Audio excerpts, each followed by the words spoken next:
Few could have imagined such enthusiastic support from young voters for a 70-year-old Vermont senator named Bernie Sanders.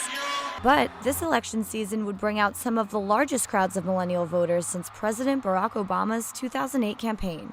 Jake Stevens says he felt the burn the moment he heard Sanders speak. Bernie started running, and it was just, oh wow, there's this guy who actually stands for what I believe in. But with Sanders out of the picture, many former Sanders supporters say they're left with two highly unfavorable choices.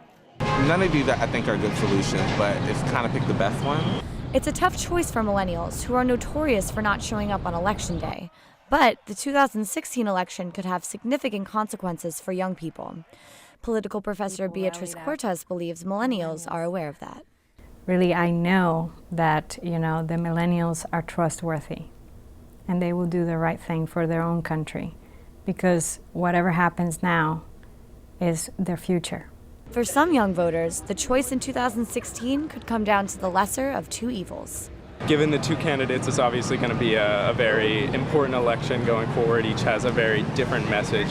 And so we're going to be the ones who are going to be living with the decisions that are made now for the rest of our lives. With the millennial population now nearly on par with the so-called baby boomers, Professor Cortez says the young generation could be a decisive political force in November. We need the millennials to come out and speak out in masses, whatever that is. We want to hear what you have to say. The race to the White House is heating up, and millennials now have the power to elect who lives here for the next 4 years. Whether they turn out to vote is another big part of the question that will have to be answered in November. Lamanna, VOA News, Washington.